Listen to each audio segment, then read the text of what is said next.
네, 안녕하십니까. 당신이 궁금한 모든 이야기를 전달해 드리겠습니다. 썰라운드 세계사 편을 진행하게 된 썬킴 인사드리겠습니다. 자, 그럼 오늘의 주제 한번 공개를 해볼까요? 짜잔! 석유 부자 베네수엘라 왜 가난한 나라가 되었나?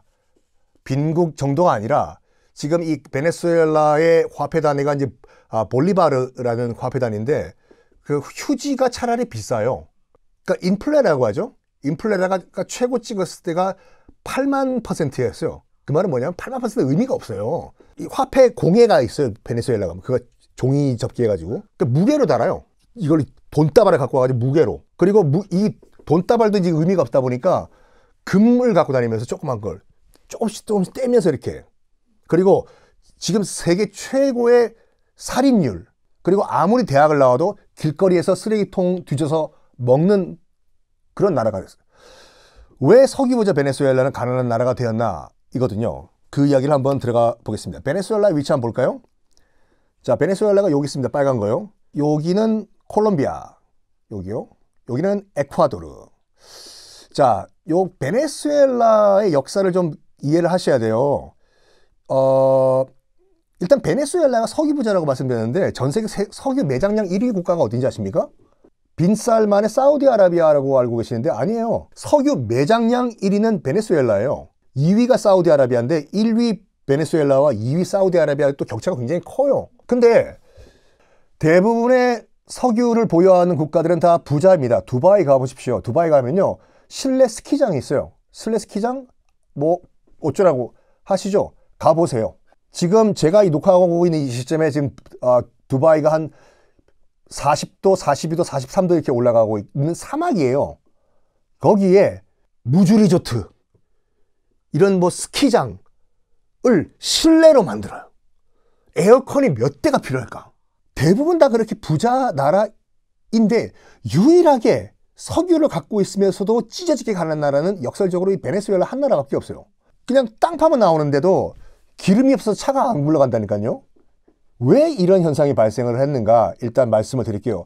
베네수엘라라는 이름이 왜 생겼냐면 아메리고 베스푸치라고 해서 지금의 아메리카라는 이름을 명명한 탐험가가 있습니다. 이탈리아 베니스 출신 이탈리아 사람이에요. 아메리고 베스푸치가 배를 타고 내려와 가지고 지금의 베네수엘라에 딱 와요. 너무 아름다워 가지고 자기의 고향인 베네치아와 너무 똑같다고 본 거예요. 베네수엘라의 수도인 카라카스 지방에 온 거예요. 그래가지고 여러분 아시다시피 이탈리아어로 뭐가 작다가 엘라잖아요. 그래서 작은 베니스라고 해서 베네치아 엘라, 베네수엘라가 된 거예요. 그만큼 아름다운 곳입니다. 여기가요 원래는 한 나라였어요. 지금의 베네수엘라, 그 다음에 콜롬비아, 그 다음에 에콰도르가 전체가 다 한 나라였습니다. 보통 독립하면 대명사가 이제 미국 독립전쟁이잖아요. 누가 생각납니까? 조지 워싱턴. 근데요 우리나라는 절대로 이게 뭐 잘했다는 게 아니에요. 일제강점기가 36년이잖아요. 그렇죠? 미국도 기껏해야 한 160년, 170년밖에 안 돼요. 영국의 식민지였던 때가. 근데 이 남미는요. 스페인과 포르투갈의 식민지가 무려 300년 이상이 돼요. 남미의 독립 영웅이 누구냐라고 물어보면 너 앞으로 나 전화하지 마. 근데 가버려요. 그런 거 묻지 말라고. 뭐 우리가 한 번쯤 다 들어봤을 뭐 인도는 우리가 알고 있는 네루 초대 총리, 간디 등등등 다 들어봤는데 왜 남미 이 엄청난 큰 땅 이 나라들을 다 스페인으로부터 독립을 시켜준 나라가 누구냐? 이 양반부터 알아셔야 돼요.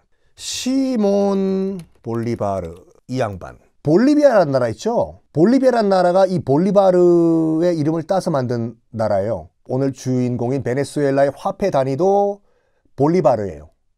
이분의 이름을 딴. 그리고 수도 카라카스에 있는 국제공항도 시몬 볼리바르 국제공항이에요.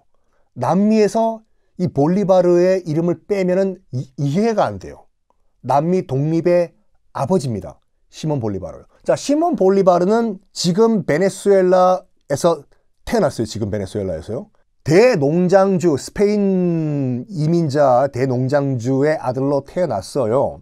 근데 문제는 당시 스페인이요. 어떻게 차별을 했냐면 같은 스페인계지만 스페인 본토인들이 남미에서 태어난 스페인계 교민들 있죠. 크리오요라고 해가지고 엄청나게 차별했어요. 같은 스페인계고 스페인어 쓰고 백인이고 대학 나오고 농장 주고 그래도 너는 그 땅에서 태어났잖냐. 해서 엄청나게 사회적으로 차별을 하던 때였어요. 크리오요가요. 그러면서 한 번은 이 남미와 당시 스페인 식민지였던 남미와 당시 유럽으로 건너가서 유럽을 견학을 해요. 그때가 마침 어떤 때였냐면 프랑스 혁명이 일어나가지고 루이 16세와 마리 앙뚜아네트가 댕강댕강 뭐 이렇게 되던 상황이었어요. 프랑스가요, 여러 가지 사회 이론들이 많이 나왔잖아요. 민주주의가 어떻고 인권이 어떻고 자유가 어떻고. 이게 왜 그러냐면 자기들도 감당이 안 되거든. 아 진짜요 그건요. 자기 왕을 죽였잖아요. 왕비를 죽였잖아.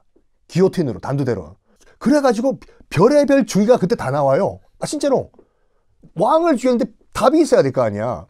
이거를 그때 어린 시몬 볼리바르가 가서 본 거예요. 유럽 대륙에서. 아 이게 무슨 뭐 자유주의 사상이고 어쩌고 하면서 깨달은 거죠. 우리가 왜 스페인 본국으로부터 이렇게 찬밥 대우를 받아야 되냐. 그때부터 독립하자라는 생각을 갖고 있었어요. 시몬 볼리바르가요. 그러면서 어떤 생각을 갖게 됐냐면 마침 그때 바로 위에 똑같은 신세였지만은 영국으로부터 독립했던 뭐가 있었냐?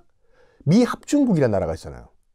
우리도 저런 거대한 하나의 단일 국가를 만들자 해요. 근데 이게 미국과는 약간 차이가 커요. 왜냐하면 미국은요, 로키 산맥 있죠. 그거 하나 거의 빼고는 그냥 그냥 평지 땅이에요. 이러다 보니까 주가 넓게 퍼져 있어도 컨트롤이 돼요. 미국은요. 근데 남미는 달라요. 이 안데스 산맥 여기요. 이쪽은 아마존 밀림. 여기 다 산이에요. 이러다 보니까 이게 한 나라로 뭉치기가 되게 힘들어요. 그리고 아까 말씀드린 같이 크리오요라고 해가지고 지방 영주들이에요. 대지주들이에요. 스페인 혈통인데 여기는 내영주, 이게 대농장 했는데 갑자기 다 포기하고 한 나라로 뭉치자? 됐고 여긴 내가 요 지역 왕 할래 라고 하는 친구들이 있었겠죠. 통합이 안 돼요. 어쨌거나 이 시몬 볼리바르가 끝까지 야 우리도 미국도 하는데 왜 우리가 못하냐 라고 하면서 또 이건 팩트니까 말씀드려요. 미국도 방해를 해요. 이 아메리카 대륙이라는 거대한 대륙에 하나의 거대한 국가가 미국이면 됐지. 남쪽에 또 제2의 미국이 만들어진다? 야 어떻게 했으니 방해하라고. 이런 방해 공작임에도 불구하고 일단은 아까 말씀드렸던 여기 베네수엘라, 콜롬비아, 그 다음에 에콰도르 요 땅 있죠. 이거를 하나로 뭉쳐가지고 그란 콜롬비아라는 나라를 일단 세워요. 시몬 볼리바르가요. 그랜드요. 큰요. 콜롬비아. 나름대로 콜럼버스가 발견하고 한 땅이니까 그란 콜롬비아라는 나라를 만든데 이게 또 여기에 지주들 영주들 여기에 또 지주들 영주들 여기에 지주들 영주들이 이런 시몬 볼리바르가 이쁘겠습니까? 안 이쁘겠습니까? 네가 뭔데 나라를 뭉치려고 하냐 라고 하면서 내전 비슷한 게 발생을 합니다. 그래서 결국에는 이 시몬 볼리바르의 꿈이 무너져요. 세 나라로 쪼개져요. 지금의 베네수엘라, 콜롬비아, 그리고 에콰도르 여기 세 나라요. 1922년까지만 하더라도 진짜 못 살던 농촌 깡촌이었어요. 그런데 1919년 이후에 본격적인 개발은 1922년이고 뭐가 발견됐냐? 빵! 유전이 터져버렸네. 이때만 하더라도요. 아직까지 중동, 사우디아라비아 등등등의 유전 개발이 안 됐을 때예요. 그래서 거의 전 세계에서 유일했던 산유국이 된 거예요. 이 베네수엘라가. 당연히 위에 있는 미국, 영국, 프랑스 등등등이 베네수엘라 가서 석유 주십시오. 돈 줄게요. 라고 하면서 석유를 사가기 시작했어요. 이러면서 이른바 오일머니들이 베네수엘라에 엄청 유입이 되고 당시에 GDP 기준으로 전 세계 4위 부국이 됩니다. 남미 아메리카가 아니라 전 지구상에서 네 번째로 잘 사는 나라가 돼요. 베네수엘라가. 오일머니요. 근데 이게 있어요. 이러면 안 되지만 석유 팔니까 돈이 들어오잖아요. 그러면 야 미래를 대비해가지고 우리가 다른 산업에 한번 투자를 해보자. 이런 새로운 이른바 오일머니 가지고 투자를 해야 되는데 지금 사우디아라비아가 하는 게 그거잖아요. 석유가 영원히 갈 거라고 생각한 거예요. 오일머니가 계속 들어오다 보면 당시 볼리바르라고 하는 이 베네수엘라의 화폐 가치가 올라갈까요? 내려갈까요? 3초 드리겠습니다. 뚜 화폐 가치가 떨어질까요? 왜 떨어져 이게요? 이 나라 부자 나라 돈인데 화폐 가치가 올라가겠죠. 여기서 농사 짓는 사람들, 베네수엘라요. 아니면 뭘 만들어서 수출하는 사람들 돈 벌어요, 안 벌어요? 못 벌죠. 그러니까 상대적으로 우리 환율이 그러니까 우리 돈 가치가 높으니까 수출해봤자 여기 국내에 있는 생산업자들은, 수출업자들은 돈을 못 벌어요. 그렇죠? 그러니까 포기를 해. 포기를 하면서 뭐하냐? 에라이 모르겠다. 우리도 석유 관련 업종이나 하자. 그래서 점점점 이 산업 시스템이 기형화가 돼요. 이게 이른바 네덜란드병이라고 하거든요. 1959년도에 네덜란드가 그 관할을 하던 북해에서 기름과 천연가스가 터져요. 여기에 올인을 해버린 거예요. 원유 개발과 천연가스 개발을요. 그러면서 다른 사람들이 다 죽어버려요. 물론 지금은 극복을 했어요, 네덜란드가요. 그래서 경제학 용어로서 하나의 산업에 몰빵을 해버리면 나머지 산업은 상대적으로 죽어버린다라고 하면서 네덜란드병이라는 게 용어가 있어요. 그 용어가 생기기 전에 이미 베네수엘라에서는 네덜란드병이 자라기 시작을 한 거죠. 자, 이러면서 이제 어떤 일이 벌어지냐면, 당시 석유 생산회사, 석유 가공회사 등등등이 다 이른바 국유 시스템이었습니다. 정부가 관리하고 하다 보니까 아무리 오일머니가 들어온다고 하더라도 빈익빈 부익부, 부자들은 엄청 부자가 되고, 그러니까 양극화가 굉장히 심하게 돼요, 베네수엘라가요. 그런 가운데 또 어떤 베네수엘라가 정책을 펼치냐면요, 당시 베네수엘라가 기술력이 부족하다 보니까 정유 시스템, 이게 또 중요해요. 베네수엘라에서 생산되는 이 원유 있지 않습니까? 원유가, 원유는 두 가지 종류가 있어요. 경질유가 있고 중질유가 있어요. 경질유는 퀄리티가 좋기 때문에 퍼내서 바로 팔아도 돼요. 근데 중질유는 안에 불순물이 많기 때문에 한번 정유를 해서 팔아야 되거든요. 베네수엘라는 중질유였어요. 이걸 정유할 수 있는 기술이 없어가지고 우리가 알고 있는 쉘 등등등 이른바 다국적 이 들어와가지고 정유를 할 수 있는 권한을 줍니다. 그러면서 세금 안 내도 돼, 로얄티 안 내도 돼. 우리 베네수엘라 정부에게 코미션만 주면 돼가 된 거예요. 근데 나중에 베네수엘라 정부가 봤을 때 우리가 10,000원어치 석유를 팠는데 5,000원을 그냥 쉘이 가져간다? 원래 우리가 먹고 500원만 떼주면 되는데, 그래가지고 1950년대 때 이걸 갑자기 법을 시행해버린 거예요. 지금부터 로얄티 내라고. 이때부터 다국적 기업과 베네수엘라 정부가 슬슬슬 갈등을 벌일 수 있는 거예요. 갑자기 5,000원 벌다가 갑자기 왜 4,500원을 제대로 떼줘야 되냐? 이거 확 그냥 너 딱 두고 봐. 하고 있던 찰나에 신은 베네수엘라에게 웃어줍니다. 행운의 여신. 히히히. 1970년대 두 차례 뭐가 터진다? 이른바 오일 쇼크가 터져버려요. 석유 파동이요. 1973년도에 한 번, 1979년도에 한 번. 베네수엘라도 알았어요. 왜냐면 석유 팔아가지고 모든 게 다 되고 있잖아요. 여기서 변수가 하나 있습니다. 뭐가 있냐면 유가예요. 유가는 자기들이 컨트롤하는 게 아니야. 시장이 컨트롤하는 거죠. 그렇죠. 자기들이 뭐 유가를 어떻게 할 수 있는 게 아니잖아요. 그래가지고 왜냐면 유가가 떨어지면 이 나라 망하는 거예요. 유가가 올라가면 돈 챙기지만, 이거 전 세계 유가만 컨트롤할 수 있으면 이거 우리가 완전 논하는데 뭐 방법이 없냐 하다가 1960년에 당시에 전 세계 5대 산유국이 있었거든요. 이란, 이라크, 쿠웨이트, 사우디아라비아, 베네수엘라가 모여가지고 우리가 유가 컨트롤하자. 우리 이름 뭐라고 지을까? 오펙이라고 하자. 그래서 세계 산유국 협회예요. 오펙이 왜 만들어졌냐면 1960년대에 말 그대로 유가 컨트롤 하려고요. 우리 마음대로 하자. 요때요, 이집트가 이스라엘을 칩니다. 둘이 사이가 안 좋으니까요. 치면서 이른바 욤키푸르 전쟁이 발생하는데, 욤키푸르가 뭐냐면 이 유대교에서 이렇게 기도하는 날이에요. 그래서 왜 이날 했냐면 이스라엘 군도 그날은 기도하고 있을 거 아니에요. 잠깐 총 놓고 뒤통수 친 거예요. 이집트가요. 이스라엘 병사들 쉬고 있을 때 이때 진짜 파! 욤키푸르. 이스라엘 입장에서 열 받아야 안 받아? 이 자식들이 지금 전쟁도 상도가 있는데 우리 기도하고 있을 때 뒤통수 쳐? 너희 딱 걸려. 그래가지고 치열하게 전쟁을 벌입니다. 여기에 산유국들이 뭐예요? 지금 이스라엘 편드는 서방 국가들, 미국 등등등, 너희들 이스라엘 편들어? 우린 뭐가 있다? 기름이 있다고. 너희들 우리 무서운지 몰라? 유가 올려버려. 생산량 줄여버려. 유가가 빡 폭등을 해버린 거예요. 인위적으로요. 이게 1차 오일 쇼크라고 해요. 우리나라도 그때 오일 쇼크에 타격을 받긴 받았는데 그렇게 크진 않았어요. 왜냐하면 아직까지는 공업화가 그렇게 그 진전이 안 된 상태여가지고 미국이요. 이게 1973년도부터 1차 오일 쇼크잖아요. 이때 난리가 나요. 기름이 없어가지고 자동차가 안 굴러가요. 이때만 하더라도 미국 자동차가 영화 보시겠지만 5, 60년대 미국 자동차 보면 지금 항공모함이잖아요. 미국이 정말 와, 뭐 그런 생각인지 자동차가 힘이 필요하다. 파워가 지금 같은 경우에는 연비 높이고 그러니까 이른바 마력을 높이기 위해서는 터보 붙이고 인터차지 붙이고 기술력으로 승부하지 않습니까? 그때 미국은 자동차 힘이 더 필요하다. 기통수 더 늘려. 배기량 더 늘려. 8기통 애들 장난하냐? 12기통. 12기통 차가 있었어요.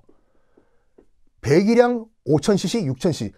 야, 이거는요. 가스 거즐러라고 해서 거즐이 이제 막 퍼먹다거든요. 진짜로 저도 한번 미국에 있을 때 12기통 차를 한번 몰아봤어요. 쟤는 제 차는 아니에요. 12기통 차를요. 악셀레터 빵 밟죠. 기름칸이 쭉 내려가요. 이렇게 진짜로 빵빵빵빵빵 바로 주유사가 돼요. 이런 거대한 차 이게 난리가 난 거예요. 오일 파동 때. 그래서 그때부터 미국 차가 사이즈가 점점 줄어들어요. 근데 한번 키우는 사이즈 어떻게 줄어드나? 안 줄어들죠. 이때 어떤 자동차 회사들이 막 밀려들어옵니다. 하이 오하요 고자마스 konnichiwa 토요타 데스 혼다 데스 닛산 데스네. 일본 차 소형차들이 그때부터 미국으로 들어와요. 어떻게 하겠습니까? 기름 냄새만 맡고도 간다고 하니까 일본 차들이 차도 작고 그때부터 일본 차들이 여기에 미국 시장에 들어와서 이제 대박을 치기 시작한 거예요. 1차 오일 쇼크 이후에요. 봐봐요. 이때부터 베네수엘라는 돈 긁어 모아요. 가만히 앉아서도 우와. 그리고 2차 석유 파동 1979년도요. 이때는 간단하게 말씀드리면 이제 이란이 그 당시만 그 전만 하더라도 팔레비 왕조라고 해서 이보다 더 친미 국가가 없었어요. 팔레비 국왕이었거든요. 여러분 검색해 보시면 알겠지만 당시 그 테헤란 이란 수도 보면 미니스커트 입고 진짜로 여기가 미국 헐리우드인가 싶을 정도로 서구화되어 있는 도시였어요. 이란 테헤란이. 그 당시가 완전 친미 국가다 보니까 이란이요. 우리나라와도 사이가 굉장히 좋았거든요. 그러다 보니까 우리와 이란도 교류가 많았어요. 그래서 뭐 어떻게 되냐면 각자 수도에 서로 수도의 이름에 도로를 만들자. 야, 그렇다고 해서 야, 저기 다른 나라 수도 이름을 야, 을지로 주변에 놔두긴 좀 그렇고 야, 좀 약간 노는 땅 없냐? 저기 허허벌판 논밭이 있다고 거기다 길 뚫어버리고 그 이름 붙이자 하는 게 테헤란로예요. 그때마다 논밭이 테헤란로 준공 기념식 치면은 논밭에 지금 테헤란로가 있다니까요. 당연히 지금도 그 테헤란에 가면 서울로드가 있어요. 그때 사이가 좋았기 때문에. 그런데 이른바 79년에 이슬람 혁명이 일어나면서 호메이니 옹이란 할배가 극단적인 이슬람 혁명을 일으킵니다. 여기에 미국이 반미? 지금까지 친미였는데 반미이란 너희들 제재 한번 당해봐. 해서 엄청나게 제재를 때려버려요. 이란 아까 말씀드린 같이 오펙 회원국이에요. 이란, 이라크, 쿠웨이트, 사우디아라비아, 베네수엘라요. 이 미국인들 한번 혼나봐야 되겠군. 1차 오일 쇼크 때 정신 못 차렸나 봐. 유가 폭등시켜. 빡! 요때는 우리나라도 큰 타격을 받습니다. 그 79년도에 오일 쇼크는요. 하여간 이때 베네수엘라는 엄청나게 돈을 법니다. 와, 그래. 오일 쇼크는 이런 맛이야. 한 번 더 쇼크 와라. 그런데 더 이상은 오일 쇼크가 안 와요. 미국이 이때 정신 차린 거죠. 얘네들 오펙 회원국들이 이제 그 유가 가지고 장난 못 치게 만들자 해서 이른바 그때부터 뭐 하냐면 셰일 가스라고 이제 개발을 하기 시작합니다. 암석에 엄청나게 압력에 그 물을 쏴가지고 거기서 원유를 끄집어내는 기술이거든요. 그러면서 점점 유가가 자 봐봐요. 베네수엘라 입장에서 봤을 때는 폭락이고 전 세계 입장에서 봤을 때는 다시 정상화예요. 그런데 베네수엘라 입장에서 봤을 땐 들어오던 입금이 안 돼. 이제 뭐하지? 우리 땅 파먹어야 되나? 이때부터 베네수엘라의 비극이 시작됩니다. 뭔가 이미 있던 국민들 복지 중단하고 무슨 보조금 중단하고 하다 보니까 국민들도 지금까지 세금 안 냈는데 세금 내라고 하고, 이때부터 무슨 일이 발생하냐. 1980년대 후반부터 못 살겠다 물러나라, 반정부 시위가 벌어지고 소요 사태가 발생합니다. 그런 과정에서 어떤 인물이 등장하냐면 짜잔, 우고 차베스라고 해서 베네수엘라 역사를 이해하는 데 있어서 빠질 수 없는 인물이죠. 평가는 극과 극이에요. 포퓰리즘의 독재자라는 평가도 있고, 그래도 국민들을 생각했던 지도자다. 뭐 평가는 여러분들이 알아서 하세요. 그 뒤에 있는 또 인물이 또 인상적인 인물이죠. 뒤에 체 게바라라고요. 체 게바라를 굉장히 이 양반이 존경했어요. 하여간 이 군인 출신입니다. 1992년에 구테타를 일으켜요. 베네수엘라에서요. 구테타의 명분은 뭐냐? 석유 가지고 돈 번 재벌들, 이 정부 관계자, 고위층들 싹 다 물갈이해서 니들이 갖고 간 돈들 국민들에게 다 돌려주겠다. 해서 군부 구테타를 일으켜요. 92년도에. 결론부터 말씀드리면 그 구테타는 실패를 해요. 근데 국민들 머릿속에는 이제 뇌리가 박힌 거죠. 우고 차베스가 정말로 그 윗대가리들이 갖고 간 그 돈을 재분배를 해준다고? 우와, 저런 인물이야말로 우리 베네수엘라의 지도자가 돼야 된다 라고 국민들 머릿속에 각인이 돼버린 거예요. 그런 과정에서 우고 차베스의 인기는 하늘을 찌르고 90년도 후반에 대통령 선거 출마해서 대통령에 당선이 돼요. 당선되면서 뭐 하냐면, 뭐 나쁘게 보는 측에서는 이른바 포퓰리즘, 좋게 말하는 측에서는 국민을 위한 복지. 일단 뭐 하냐? 서방 회사들이 장악하고 있던 정유 회사들 있잖아요. 국유화를 해요. 여기 있는 그 체게바라 했던 거 똑같이 하는 거예요. 제가 그 다른 편에서도 말씀드린 것 같이 쿠바 혁명 일으키기 이른 다음에 피델 카스트로와 체게바라가 제일 처음에 한 게 뭡니까? 모든 기업들이랑 이런 다 국유화 해버린 거잖아요. 이게 첫 번째 실수예요. 아까 말씀드린 것 같이 베네수엘라에서 생산되는 기름은 경질유가 아니라 중질유예요.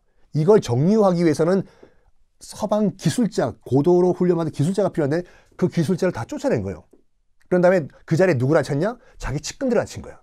그리고 결정적으로 뭘 실수를 했냐면 이 우고 차베스가 무상복지는 좋아요. 이때부터 무료, 의료, 병원 가는 거 무료, 그 다음 교육 무료, 심지어는 주택들 있죠. 집도 나라에서 무료로 나눠줘요. 이때부터 그 병으로 죽는 사람들의 그 퍼센티지가 뚝 떨어졌다. 의료 복지가 시작됐다. 그 적어도 집이 없는 사람들은 없어졌다라고 칭송하는 사람도 있어요. 거기까지는 좋아. 근데 문제는 뭐냐면 이건 세금으로 해야 돼요. 그렇죠. 국민들로부터 거둔 세금 가지고 복지를 하든지 뭘 하든지 무상주택을 하든지 무료 의료를 하든지 해야 될 거 아니에요. 근데 이거를 석유판 돈으로 다 하는 거예요. 90년대 호황기가 있었어요. 석유판 돈으로 무상주택, 무상의료, 무상교육 다 한 거예요. 세금으로 해야 되는데. 근데 여기에 단점이 뭐냐? 유가 폭락하면 뻥이야가 돼버려요, 이게요. 2008년도에 무슨 일이 있었죠? 전 세계적인 IMF 금융파동이 있었지 않습니까? 이때부터 베네수엘라는 지옥으로 떨어집니다. 전 세계적으로 봤을 때 다시 한번 유가의 정상화예요. 근데 베네수엘라 입장에서 봤을 때는 이건 지옥이에요. 유가가 폭락을 해버리는 거. 그리고 이제 우고 차베스가 이제 반미 정권이었거든요. 이때부터 미국도 베네수엘라 너희들한테 기름 안 사. 야, 기름 파는 데가 너희밖에 없냐? 사우디아라비아 좀 더 파. 우리가 미국이 더 살 테니까. 미국의 경제 제재, 반미 정권이다 보니까, 그 다음에 미국의 이 루트 다양화 등등 여러 가지 악재가 동시에 터져버려요. 그리고 우고 차베스는 2013년도에 암으로 사망을 합니다. 그런 다음에 이 니콜라스 마두로라고 하는 요 양반이 다음 대통령이 돼요. 스스로 자기는 철저한 우고 차베스 숭배자라고 얘기를 해요. 그러면서 그의 복지 정책을 그대로 따라합니다. 근데 문제가 뭐예요? 돈이 없잖아요. 여기서 당국자가 하지 말아야 할 가장 안 좋은 선택이 뭐냐면 돈이 없지 않습니까? 뭐 하면 돼요? 그냥 찍어내면 돼요. 돈, 인쇄. 그걸 했어, 이 양반이요. 일단 돈 찍어낸 거예요. 그러면서 일단은 눈 보기엔 좋아요. 없는 돈이 생기니까 풀어요. 오늘 내가 10,000원 있었는데 갑자기 돈을 찍어내가서 내가 100만 원의 지폐가 있어요. 버는 건 똑같은데.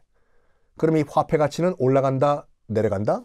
떨어지는 정도가 아니라 휴지 조각이 돼버려요. 이른바 인플레, 과잉으로 이제 그 화폐가 유통이 되는 거죠. 이게 시작이에요. 지금 베네수엘라의 비극의 시작이요. 아까도 말씀드린 것 같이 그 인플레가 말이 8만%지, 이거는 아까도 말씀드린 것 같이 이 마두로가 찍어낸 돈이 그냥 휴지 조각이다 보니까 처음에는 이거 뭉칫돈 와가지고 무게를 저울로 재가지고 우유 사 먹고 이랬거든요. 그러다가 이것도 아무 의미가 없다 보니까 진짜로 금을 들고 다니면서 조그만 떼서 이렇게 금 무게를 달아가지고 밥 먹고 잡아서 기름 넣고 이런 단계가 와요. 지금 베네수엘라는요, 한때는 전 국민의 90%가 최악의 빈민으로 나락에 빠진 상태였었어요. 밥도 못 먹고 평균 11kg의 체중이 빠집니다. 다이어트해서 그런 게 아니라 못 먹어서요. 이 마두로가요, 전임자도 우고 차베스를 넘는 반미주의자예요. 그렇다 보니 당연히 미국은 더욱더 경제 제재를 때리고 악순환에 악순환을 연결되겠죠. 마두로 다이어트가 지금 11kg죠? 나중에 20kg, 25kg가 될걸요? 못 먹어 살 빠지는 거예요. 피골이 상접해버리는 거. 거의 북한 수준 돼버리는 거예요, 지금요. 근데 이 양반이요, 계속 연임을 해요. 재선 성공, 재선 성공. 이게 미국이 시비 거는 부분이에요.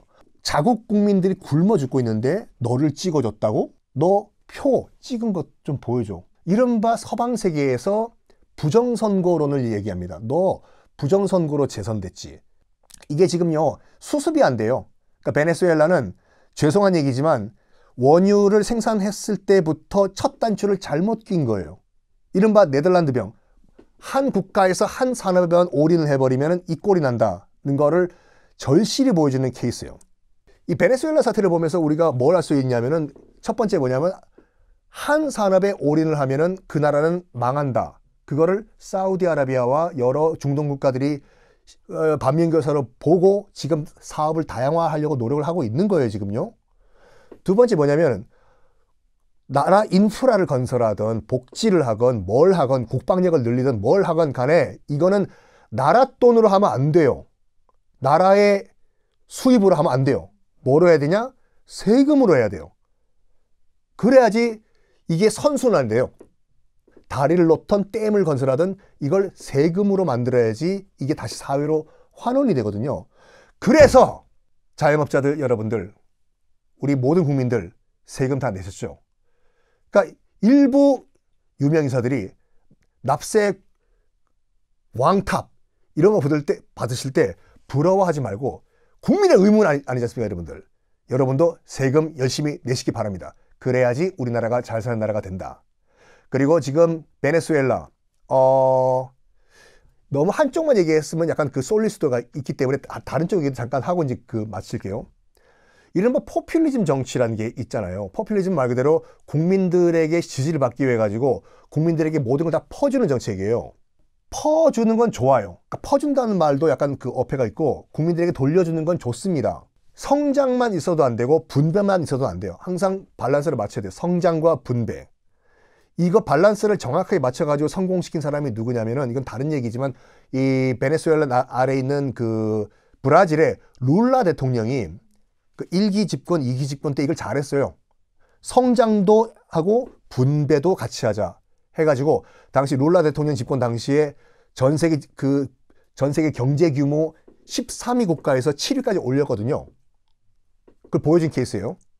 근데 너무 모든 걸 다 몰빵 포퓰리즘 다 퍼주면 어떻게 된다?